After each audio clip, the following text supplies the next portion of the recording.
those present today and in the future. You know that Zoom has moved recording over to more, which is a subheading? It's recording now, Steve, so I know. welcome. So thank you all for coming. I'm sure there'll be a few more. And I'd like to introduce Andy Weiner. Do you use Weiner or Weiner? It's Weiner. Yeah. Weiner, Andy Weiner, who has an extensive experience in sales and publishing in bookstores and was a library clerk to start, as I understand it, and now Mhm. works at Abrams, where he's been for 23 years and has an incredible perspective on us bookstore owners and bookstore fans, having worked both sides. So, Andy, I think you wanted to start with something special. I did. And just a little backstory here. This year is the 100th birthday of Viking Press. I worked at what was then Viking Penguin from 1984 to 1995, and recently got a copy of a book that celebrates that 100th birthday and gives the history of the press. And at the very beginning of the book, there's a quote from Harold Ginsburg, who was one of the two founders of the company, that really spoke to me and I think speaks to all of us as booksellers. And here's that quote, starting with the sentence, "Books mattered to these two young men." Quote, "One can properly regard the book as one of the most precious assets of man," Ginsburg later wrote. "In it, we find the entire recorded knowledge of our species, as well as our myth and our religion, our poetry, and the basic structure of our philosophy. It is by all odds the most important single medium of intellectual immortality, the never-ending chain of continuity binding the past with present and future generations. It has survived ruined civilizations. It has escaped burnings and suppressions. It has contributed immeasurably to the building of nations and the suppression of tyranny. It continues to be the medium best suited to the creative use of words, to the expression of serious ideas, and to the recording of newly acquired knowledge." And I it love just that. Oh my really goodness. kind of says it all. Andy, that's extraordinary. Would you mind, a lot of people watch this subsequently on delay and on YouTube. And if you could send me that quote, I could probably Absolutely. find it too. I'll I'll take it included, with the recording of the session. Um, Maybe we could start by you giving us a little perspective on your view from Abrams and all the bookstores you deal with, and what you see going on with bookstores, and what you think is are critical issues with bookstores right now. Sure. Yeah, I'll give you a little context. As you note in my bio, I have worked with bookstores and books starting from 1973. Worked in a bookstore, worked for a book distributor where I called on certain bookstores every week, just on a weekly cycle. Viking Penguin and Penguin, Random House, Abrams, all of that incorporated work with independent booksellers to some extent. And this year, my job at Abrams has become something really special. I'm 68 and a half years old, so looking towards the end of my career, and now I get to be the director of the Independent Bookstore Channel. Hi, Eileen, or Neva. Um, and it's such a joy to be able to have that role now and to work with what I consider my true community. In terms of what I see, I feel like in many ways the independent bookstore channel is as strong as it has been in a number of years, with the caveat that there are situations like what has happened to Books Incorporated, Books Inc. in the Bay Area, which struggled literally for decades. And sort of the coup de grace happened this year when they were purchased by Barnes and Noble, which is a shame. But I feel like within the independent bookstore community, bookstores have recognized the importance of running their business like a business, which I don't think was necessarily the case when I started as a young person in this industry. I think it was almost more like a carriage trade industry. And excuse me, we did it for the pleasure of the books rather than the financial security that running a business entails. But I think there's so much intelligence and to some extent brilliance in the independent bookstore community. So I'm very hopeful for the future, and I don't think we're going anywhere soon. Interesting. And what do you see in terms of, kind of the younger people are coming into bookstores? Because I think there's a generational change going on. Yeah. Some of it not in the best direction, as you pointed out, with Books Inc. and Barnes and Noble. But what do you see in terms of the kind of new practices that the new bookstore owners, particularly the ones who understand the business side as well of just retail businesses? I feel like there is a sense of budgeting and financial responsibility. And, you and I had talked a week ago about certain people and how they run their business. And the best example that I can give is City Lights Bookstore in San Francisco, which might be a surprise to people because City Lights has a reputation of this literary jewel of a bookstore, and with a background of great literary figures that you might not expect would be the best financially run bookstore. I've had a relationship with the store and with the legendary Paul Yamazaki for decades now. And Paul's focus on budgeting and commitment to what is going to be right for the bookstore is so remarkable, really.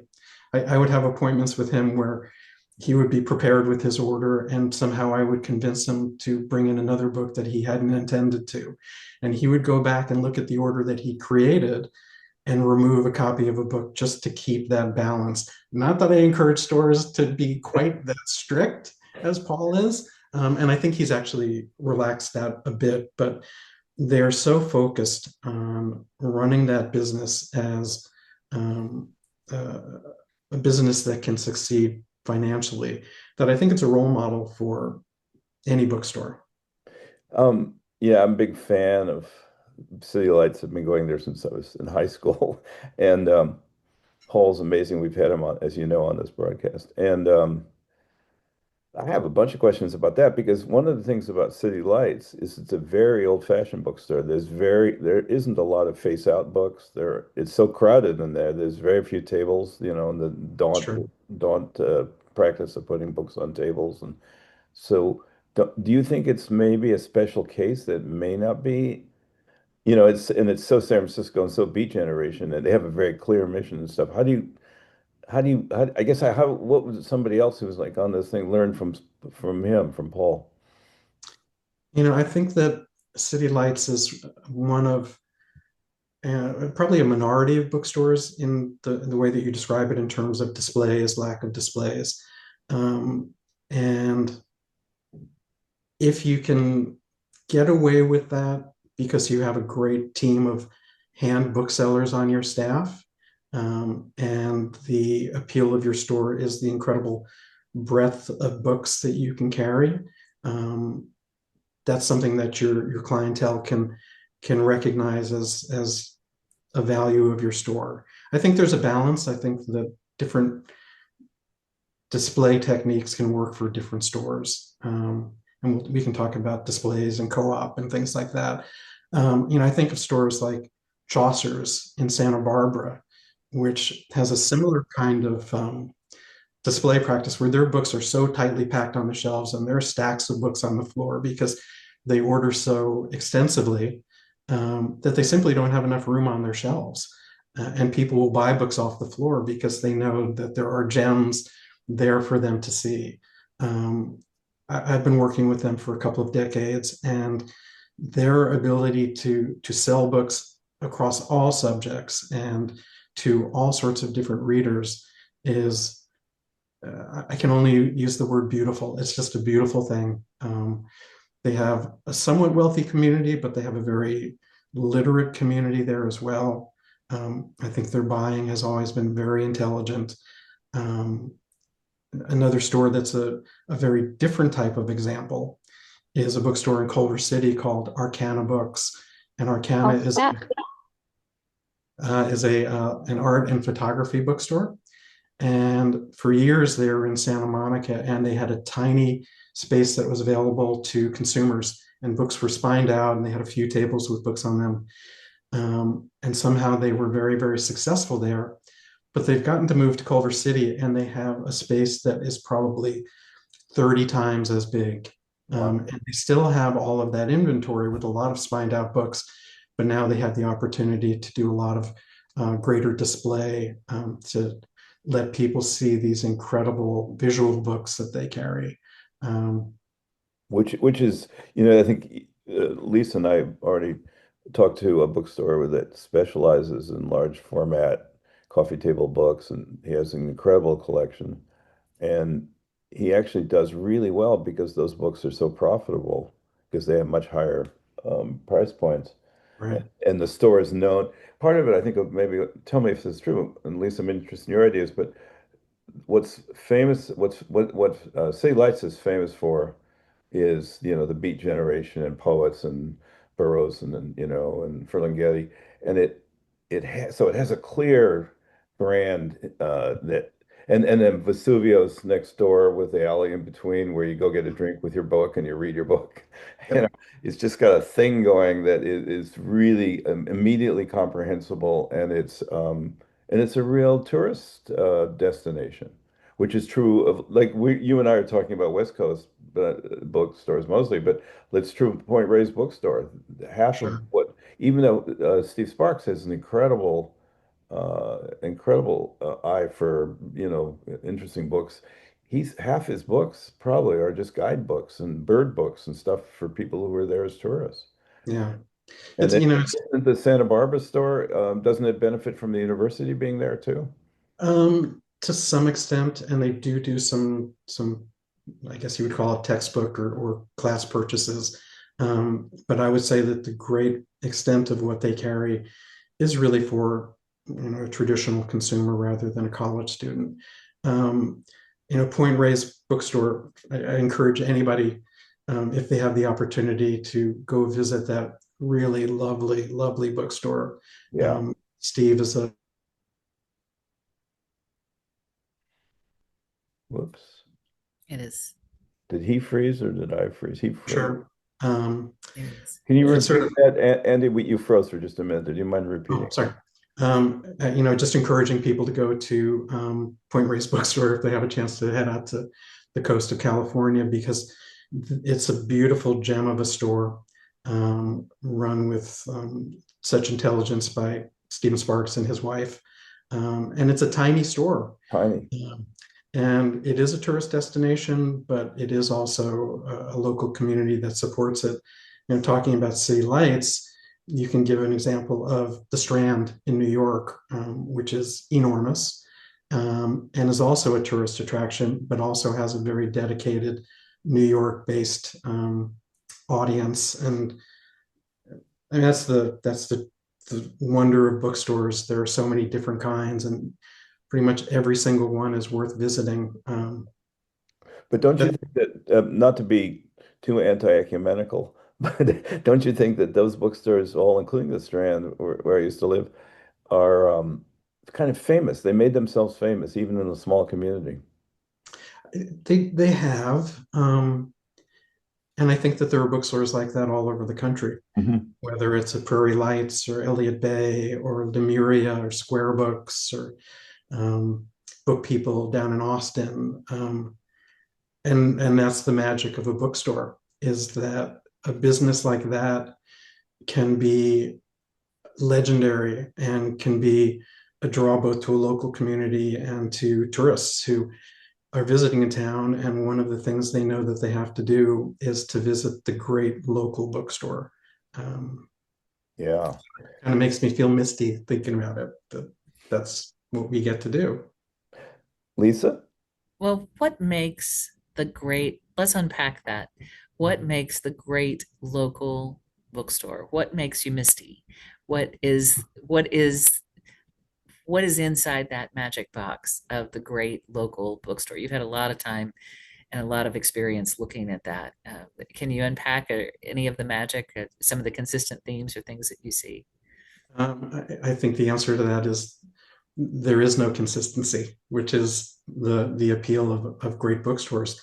But uh, that's that's probably not totally accurate. I think it's a sort of a homogenous idea of what a bookstore can be with enlightened ownership, um, informed buyers, engaged booksellers who can communicate their passion for books and what has been brought into the store to people who come in to be able to connect a person with a book, um, whether it's the book that somebody comes in specifically for, or something different, or something additional. Because the great thing about people who love books is that their passion sort of has no bounds and no boundaries. That if somebody is interested in a particular book, very good chance that that person is going to be interested in something similar or different. Thank God for book lovers, and that's what we all are here. We're all book lovers, um, and so many of these great bookstores do have a buyer who is identifiable as experienced and intelligent and able to, make their way through 100 publishers lists and pick out the gems, pick out the books that will work best for their community, their clientele. At the same time, realizing that there are sort of broad books that will appeal to a broad market that, to a great extent, you have to represent in addition to those sort of regional and hand-selling gems that you really care about. Andy, what do you say to like a new bookstore owner that you're talking to, and they say to you, 2,000 books a day are published. How in the world do I figure out what to put in my store? I mean, how do Paul, like at Yamazaki at City Lights, doesn't read any books. He told us he listens to about 15 to 20 people that are his advisors, just Mhm. friends that are authors and critics and booksellers. But what do you say to how a new bookstore owner, to how they curate and pay attention? And where do you and other book publishers and representatives fit into that? It's a really challenging question, honestly. I think to even think about opening a bookstore, and I think I'm preaching to the choir here, you have to understand the amazing challenges that you're going to face, and you need to go into the business of being a bookseller, um, knowing that your passion for books is not going to be everything that can help you be a successful business. I think one of the great tools, which unfortunately I think is getting more expensive, we're all sort of subject to using Edelweiss these days. And their above the tree line feature can give you access to information about what other bookstores are carrying and what they're selling. And you can see sort of within the world of American bookstores some of the things that you might consider. I think that sales reps are such a great tool for bookstores. And I think the communication between a buyer and a rep is so critical to sort of set the context and the constraints of what you can do. So that if a rep is doing a suggested order for you or sitting and discussing a list with you, they understand sort of what the parameters of your store are and what are the things that you care most about so that they can sort of taper what they're presenting to you to best suit you. I think the very best reps are people who can sort of negotiate that balance between their employer's interests, for the books to be sold to bookstores, but also the viability of a bookstore to not be oversold, to understand what that community is that particular books will appeal to. Um, and What, as what far did, as what did you say to Paul when you talked him into taking a book that replaced a book somebody else had already sold them on? Um, I've been a sales rep for a long time, and Paul and I have a relationship in every, actually more and more these days, because our list has changed a little bit, where we have more books that actually fit City Lights customers.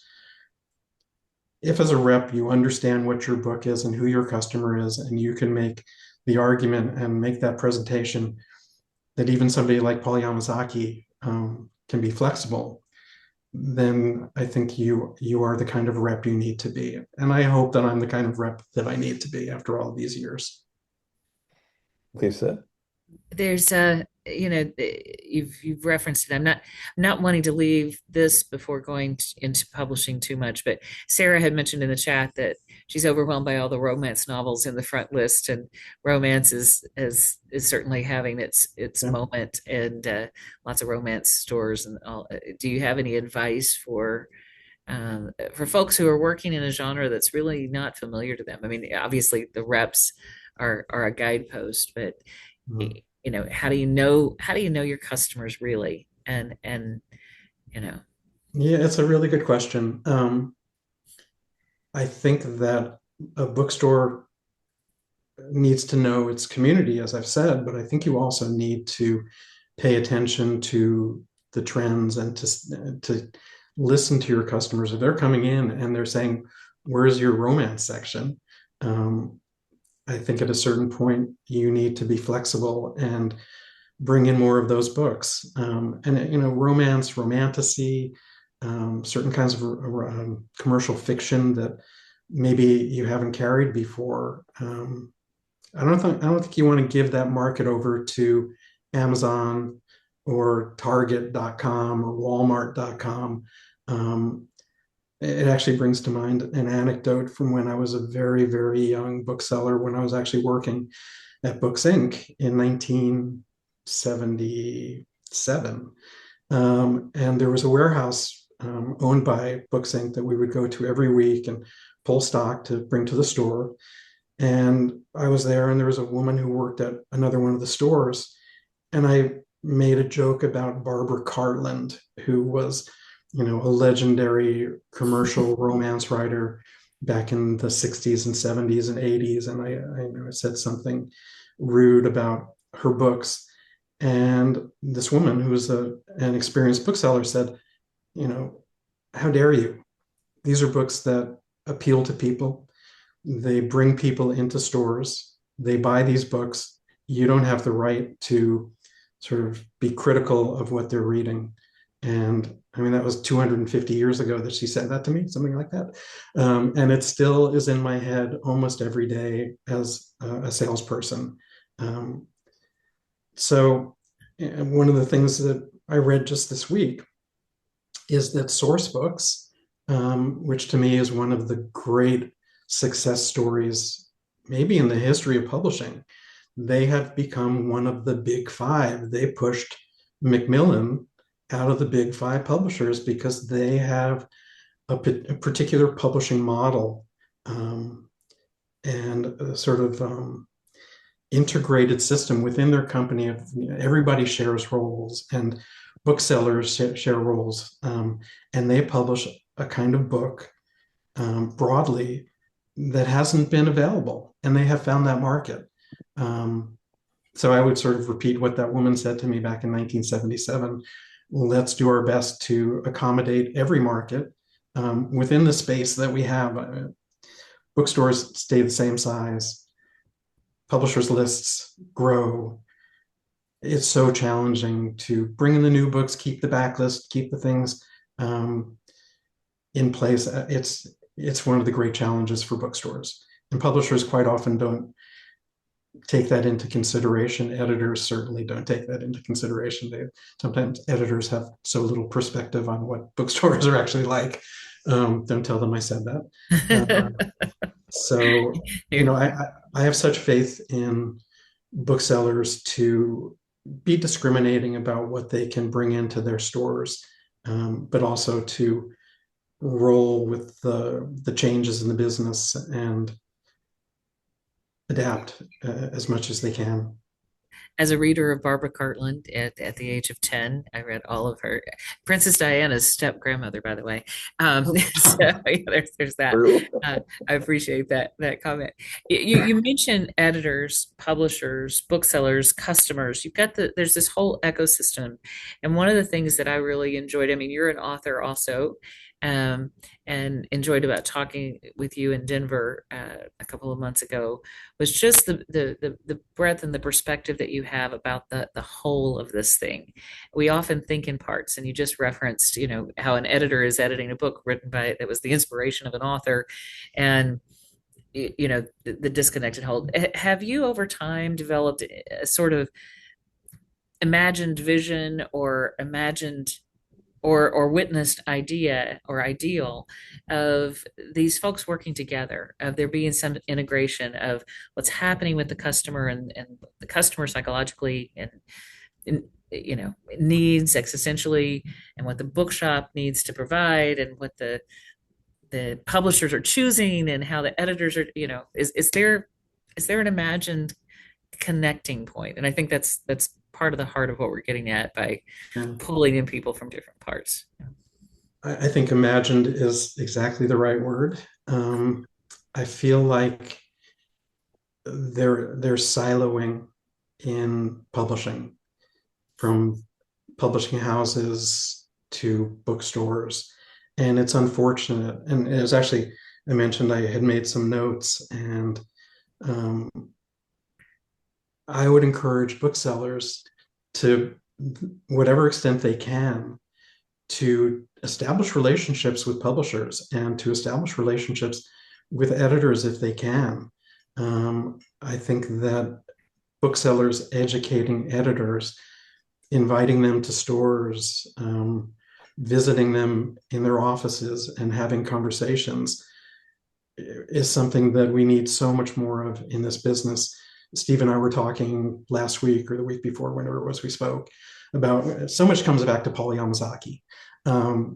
Paul and I would sit at an appointment, and he is the only buyer who has continuously said to me, "Who is the editor of that book?" Because Paul recognized that there are so many different types of editors, so many different types of books, and that there are editors whose books will particularly appeal to him and his customers.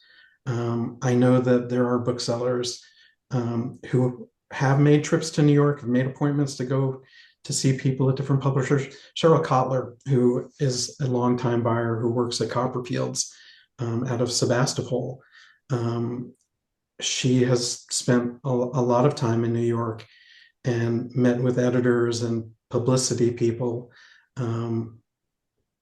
People in publishing so need information from booksellers, and salespeople can be a conduit, but there's so much more information that could help publishers really focus their lists, that I encourage everybody to reach out. There just aren't the opportunities for editors and publishing people and booksellers to be in the same place at the same time, like what ABA used to be or BEA used to be, where people from all aspects of a publisher would be in a booth, and you could step up and speak to, for God's sake, Sunny Maida from Knopf, or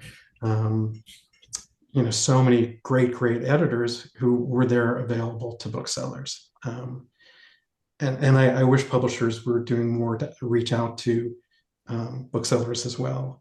I'm going to mention Weiner Institute, because to me, Weiner Institute is kind of the glory of bookselling these days, and the richest opportunity for booksellers.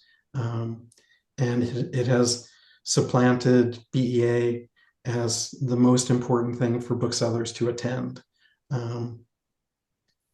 When Weiner Institute started, I asked my boss at the time if we could attend. It was in California. I said, "I'd like to go to Weiner Institute." And she said, "We're not going to Weiner Institute."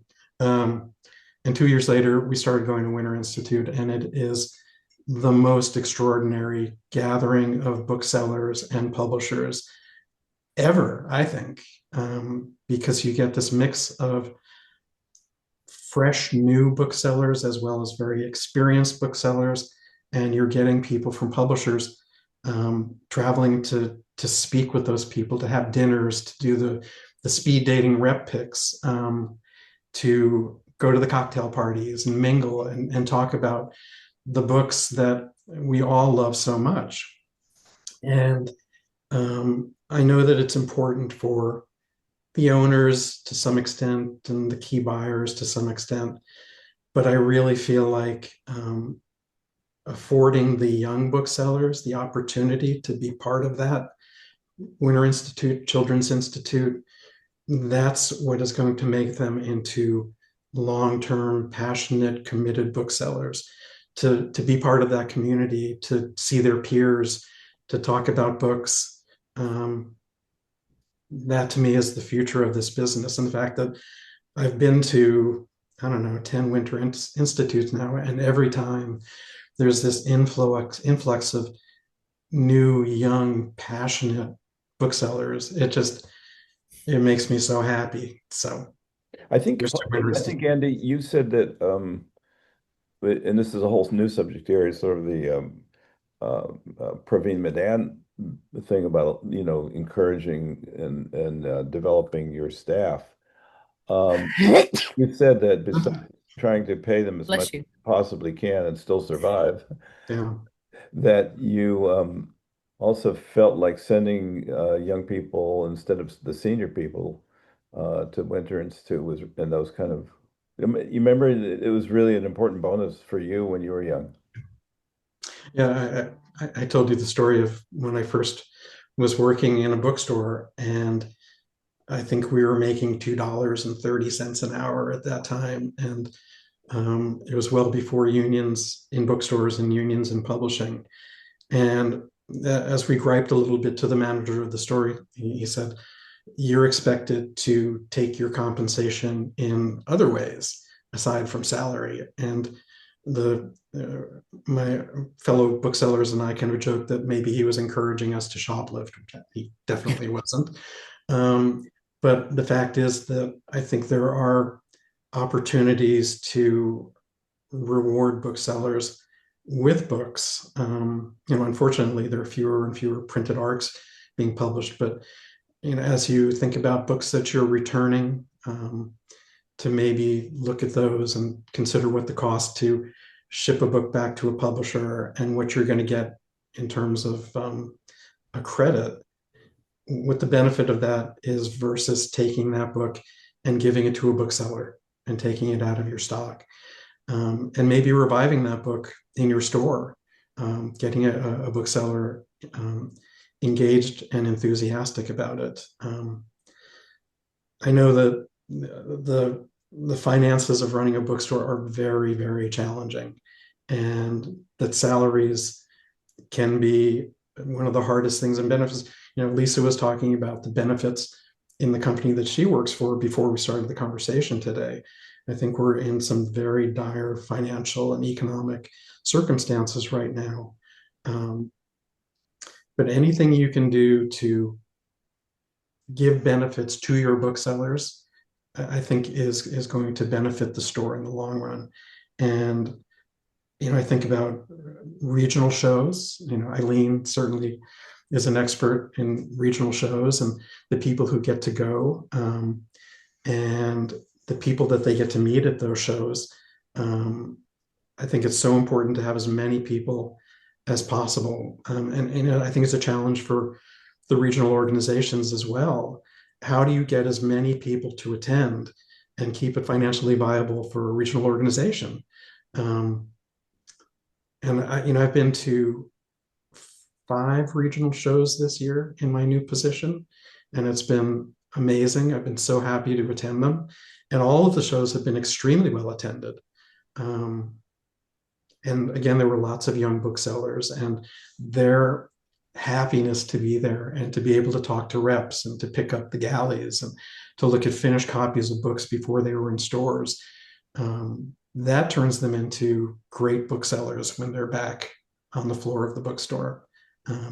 Well, and you're kind of talking about two things. You're saying that the regional shows, the Winter Institute, these opportunities for us together are really opportunities for us to break the silos down and to integrate and understand each other better and drive the industry. I think that's a really nice insight. Stacy has had her hand up, and Yeah, I was going to say. she mentioned that she's an editor. So, Yeah, I'm actually the former publisher of Two Books, which is an imprint of Lee and Low. I actually just got laid off a couple months ago, but I just wanted to point out that small presses can't often afford to go to these places, but Sure. they often do things like webinars where you can get to know what editors love about a book. They're often showcasing the authors and the editors talking about books. So that's one way that, it doesn't cost you anything, just an hour or two. And if you keep an eye out for those kinds of things from small publishers, all the way up to Scholastic. Scholastic is always at these shows, but it's a great way to get an insight that isn't just a sales pitch. It's a what I loved about this book pitch from an editor. I think that's a great point, and it sort of ties into one of the things that I definitely wanted to remember to talk about today, which was um, rep picks in your stores. The One of my favorite things to do is to be part of a group of reps presenting, 15 key titles to cats and other booksellers. First of all, to hear other publishers' reps talk about their books is so much fun. We have such a great group of reps out here. But to be able to have 15, 30, 50 booksellers together and present to them and talk about the books that you care the most about is so valuable, both in terms of what we can share with the booksellers, but with what the booksellers can share back to us. And I think about how can local bookstores work together? Can you do like group rep picks with several bookstores together? The publisher's paying for some appetizers and drinks and pizza and stuff like that, and you have 100 booksellers, and you have booksellers from a number of stores who can get each other excited about books. I feel like if there's an opportunity for sort of a local community of booksellers to cooperate as much as possible, that's an opportunity that doesn't happen as much as I would love to see it. As the publishers of Jeff Kinney and the Wimpy Kid books, every year we have a tour that Jeff does, goes to 8 cities, 10 cities. And in several markets this year, 2 bookstores worked together to host Jeff in an offsite. And one was responsible for the front list books, and one was responsible for the back list books. And they could bring staff together to, I don't want to say man is the wrong word these days, but to work the event together. And I think it gives bookstores a power when making a request for an author event to say, there are 2 of us, 2 stores in this community, and we will work together and we will bring together 2 markets and have a much more successful event. So keep that in mind too. I just feel like the more that booksellers can interact with each other, the better the industry is, just sharing that passion and that information. really One of the sales people we had on, who I think worked at Ingram, and Lisa, maybe you remember, what he does is take a lot of new bookstore owners or a new bookstore owner and pairs them with somebody who doesn't compete with them but is close enough by that they can shadow them for a week. It's a great idea. Yeah, which I thought was a really interesting idea. You're speaking of Jason Rice with Yeah, Ingram, that's right. doing that with some of the opening store orders and such. Do you interact with your community of booksellers and connect them with each other? Do you have an opportunity to do that? Fortunately, out here, it's a very close-knit community. Okay. And periodically we'll just have a gathering of booksellers from the publishing side and the bookselling side. So many of us have worked in this business for so many years, and I keep using the word community, but that's exactly what it is. It's just this really beautiful community. And the shared love of books and the shared mindset of what books are in this world. It's very gratifying. And I would encourage people all over the country, if you can put together, every 6 months a gathering like that, where it's potluck and maybe you're out in a park somewhere, or a bookstore hosts it to just get people together to socialize and have a little wine and maybe some dim sum. Paul always brings the dim sum to ours. I think it's one of the most valuable things that you can do. That just sounds so important. It really I think does. Sarah had a question for you. You're muted, Sarah. Yeah, I know. Mute that.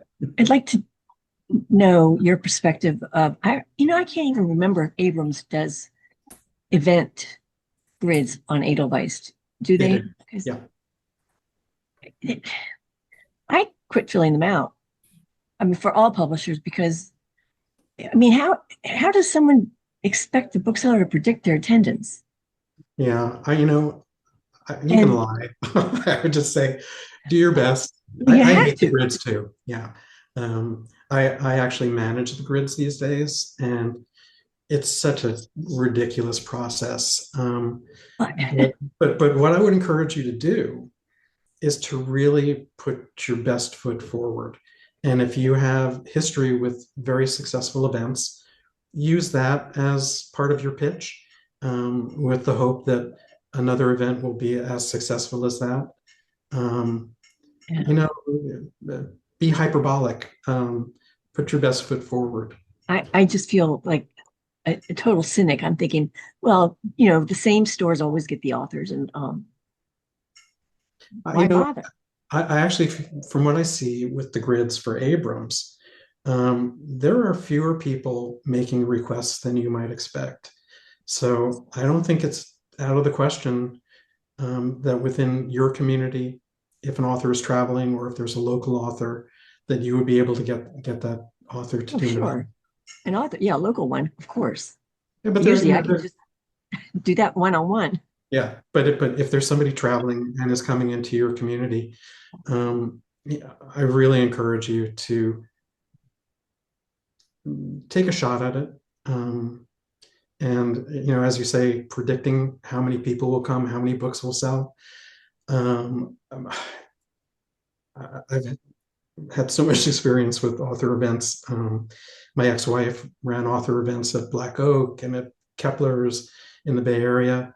And there's very little after the event review of what's happened.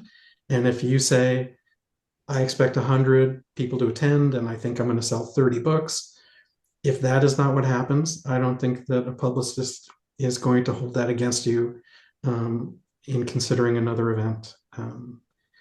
It's just like publishing itself. It is the most challenging thing to predict. How many copies are you going to sell? Is that first printing going to be enough?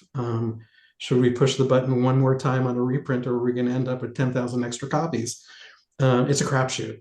So, Andy, so to me, as somebody who's worked in marketing a while and concerned about data and attention and long-range planning, author events are not just about selling books. Author events benefit the bookstore. Yeah.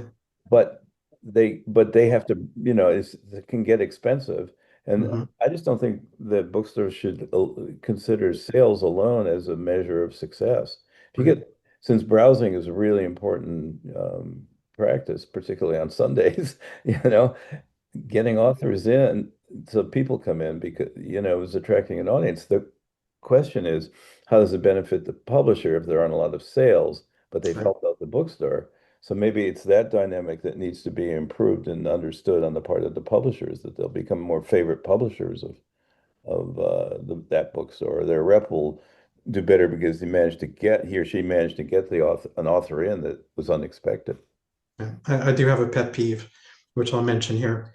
And this is based on watching my ex-wife, who was a tremendous events coordinator and did the most remarkable introductions. She didn't always say out loud the most important words, which were, please support the author tonight and buy the book. Please support the bookstore and buy the book. With that particular bookstore, where she started doing that, which was Black Oak, which had a legendary event series, there was a sensibility that perhaps it was crass to ask your customers to buy the book, and it made me crazy. So to me, that's the number one thing that you do at an author event and leading up to the author event, in your promotion, constantly beating the drum of, if you want to continue to see authors here, to be able to access an author one-on-one, to speak with them, to hear them talk about why they wrote a book, we need your support, and that support is basically to buy the book. Yeah. That's what I say before every event. I say, we rely on your support in order to have these events. Financial, you're buying the book, not just cheering for me. It's so important. And another thing that Steve and I talked about when we had our little introductory conversation, my other pet peeve relates to booksellers in terms of leaving money on the table. I think the most important thing these days that bookstores can do is to be conversant in the promotional opportunities and the co-op available that can support you as a bookstore. I'm not going to go into what Abrams co-op policy is here, but we have a really, really great co-op policy. Would you actually go into it for a minute? Because I think this is a really important subject that you talked about. Okay, I will be sort of generic about how I mentioned it. We have, for all independent bookstores, a set pool that is available every year, and to be reimbursed for your promotions in your stores, you need to claim that money, but it's there for you to use. And you need to do the promotions that deserve that reimbursement. But these days, that can be such a broad variety of promotions with social media, bookstore websites, in-store displays, the author events, all of those things with many, many publishers qualify you for co-op reimbursement. And I would just encourage you to be as diligent as you can be to make sure that at the end of the year, you are claiming as much co-op as you're entitled to based on your promotions. Every dollar that you can get from a publisher to support their books and to support your store is going directly to your bottom line. And talking about how you compensate booksellers and salaries and sending them to trade shows, all of that co-op advertising can support all of that. And that actually is another aspect of what you can do with booksellers, is to make them the drivers of those promotions as well. I know, shelf talkers from different booksellers or throughout stores. For many publishers, that is something that's reimbursable. Reimbursable, is that a word? With your co-op. So put together a program, put together a rate card. If we'll feature a book for 2 weeks with a staff pick, that's a $50 promotion at my store. If we have a book on a table for 2 weeks, that's a $100 promotion. The kind of documentation that you can provide to a publisher can be very, very important. Oh, I love that idea. That's something I hadn't thought about. I also want to give a plug to Eileen Dangler and the PBS course on events, because you've touched on many things that are also in there. But this idea of a rate card, I'm going to do that. I love that, because I was trying to get my head around how do you value things. But if you've got a window display, if you've got a featured display, you're doing a social media piece, any of these things can be valued both from a staff time and of what would, that this is paid. One of the things that struck me, because we feel so powerless sometimes, uh, when we look at Amazon or Target or any of the places that are selling the same books that we're buying for less and more discounts, it's such a disadvantage. Uh, but our bargaining opportunity is that we're doing, I mean, I'd say 90% of the marketing that you would see, I mean, where you see an author with a person, or you see something, it's gonna come from an independent bookshop. Mhm. So the indie bookshops are carrying the load of the marketing activity, but not taking advantage of this immediate opportunity to kind of make that point where the dollars have been appropriated even. So I think that's a great point to underscore. I had a question for Eileen. If Eileen, I forgot, I know, sorry. Putting Eileen on the spot here. I know. I hope to God I can answer it. Okay. How many angels can, no. Do you, are any of your courses dealing with what Andy and Lisa are talking about, training people in how to claim the most and do the most to get co-op money? Yes, we do, both in our inventory management and in our events, because there's co-op related to those things. So we talk about co-op throughout all our classes. Because Yeah. it would seem like it lends itself to triage, because there's a million things you could do, Mm-hmm. other than saying buy this book and support the bookstore, which I think is really important. But in terms of social media and which social media, and putting stores in the window and shelf talkers, and Oh, Mm-hmm. yeah. so This rate card idea is brilliant. I'm just like, I just yeah. was typing that up, saying I got to Yeah. go back and listen, absorb it, and give Yeah. Andy credit. But Yeah, because tell me if a I'm rate wrong, card, I mean, Andy, that's but tell so me if I'm wrong, simple and Andy, but practical. Yeah. wouldn't most of the reps be able to coach bookstores on what is an effective pitch to a publisher for co-op? To some extent, there are different kinds of reps.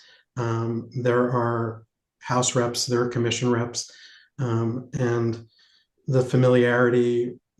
Commission reps are amazing, and at the same time, if they're representing 50 publishers or 75 publishers, they may not be 100% conversant in every publisher's co-op programs. I did want to mention, obviously, it takes a lot of time management to make the claims and do the paperwork that's required, which is less than it used to be.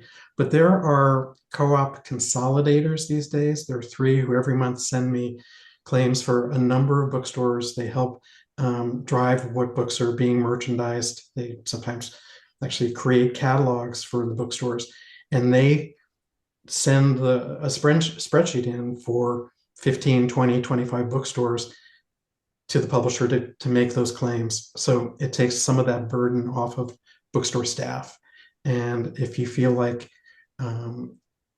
internally you don't have the staff to manage something like that, I would encourage you to reach out to, there are 3 of them that send their spreadsheets to me. One's Candlelight. I'm going to forget the other 2, but Why don't you and Lisa and I talk about this later over an email thing, and I can make it part of what we share from this. That list can be part of what we share. Unless, Lisa, do you know the consolidators? No, no, I think that's a Matchbook great idea. marketing. Yeah. Matchbook marketing is one. Yeah, Matchbook does the websites and does some things too. Mm-hmm. You've brought in, and thank you, Andy, for you brought in so many things. It's an ecosystem. It's and we're trying to put together the great voices of this ecosystem that really make books available to people and really create community across this country. And you've touched on a couple of very pragmatic things, as well as a couple of big thought things. And I know our hour is at a close, but I just wanted to thank you for being willing to share your life in books. it's my pleasure. And actually, before we conclude, Actually, Andy, we have 5 more minutes out Yeah. here on the West Coast. Lisa, you may be ahead by 5 minutes. I did want to mention 2 more pragmatic things. Great. This goes closely to co-op. I think it's so important for bookstores to keep informed about every promotional discount opportunity that publishers offer, and to make sure that if you're ordering electronically, that you're on top of the promotional codes and that you include those on your orders. Make sure that your rep is keeping you informed of what's out there, whether it's a seasonal or continual offer. And the other thing, one of the huge changes, which I think is unfortunate in publishing, is that there are fewer and fewer printed ARCs from publishers, and that so much of that has transitioned over to electronic ARCs. And I know that a lot of people don't like reading on a tablet or on a computer, but I would encourage you, and certainly to encourage your staff as much as possible, to take advantage of those electronic ARCs, because there are so many books that are so important that simply aren't being made available as printed copies. So many great books. And I have transitioned quite a bit to reading on an iPad. You get used to it, and there's so many things that can be missed. I hope that people will continue to transition to reading on electronic devices. So those were two, I think, really, really important things. We still have 4 minutes. Anybody else have a question or a comment? Wonderful luxury of time. Or Andy, you had a bunch of notes. Is there Yeah, something? I have a few things. Andy, take it away. One of the things that I know a lot of bookstores do, but not every bookstore, is to attend gift shows, because sidelines are such an important part of book selling these days, and there are so many products that are showcased at those shows that you wouldn't have access to otherwise. So, if possible, go to those shows. What else did I have on my list?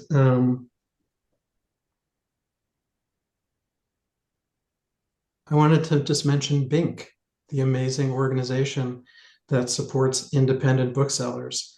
It is something that I support personally. It's something that publishers support. And I think it's important that bookstores and booksellers are aware that there is this amazing organization that has the interest of booksellers who are challenged or are in crisis, and can come to their aid. I don't know if other industries have an organization like Bink. I imagine some do, but I think because of the nature of our community, it's a very, very special organization.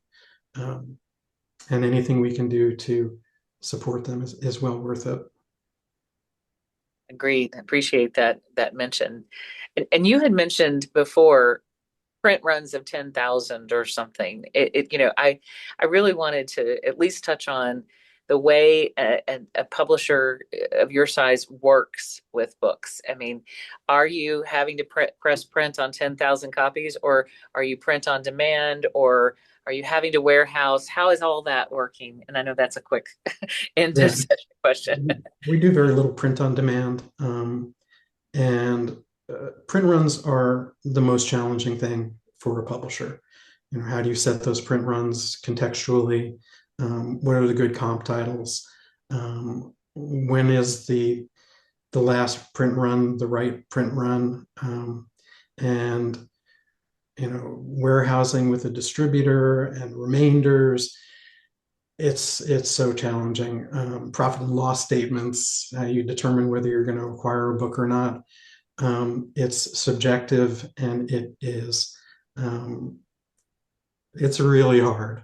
And I know it's just as hard for a bookstore in the same way to make the choice of what you bring in to stock in your store. The one thing I would say, maybe as a closing remark, is that announced first printings are not to be taken literally.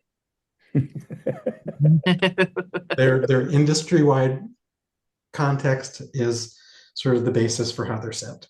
Yeah, well, I would just say Andy is the former chair of Heyday Books, where I'm still on the board, a small publisher. There's no bullshit about our announcements because they're so small. Maybe true. Yeah, I don't Malcolm think Margolin never lied. that's Never lied. well, maybe Margolin did, but Stephen Wasserman doesn't. Anyway, and Andy and Lisa and everybody, thank you so much. This has been really fabulous.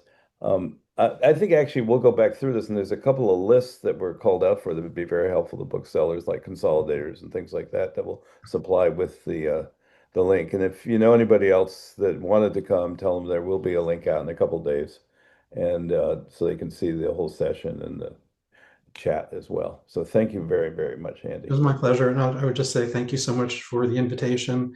I love booksellers. I love books, and it's just great to be able to spend some time talking about them. Yes. The privilege. Thank you, everyone, for supporting this and for making it stronger and better as we capture these great voices and learn things. Thanks, Steve. Yeah. Bye-bye.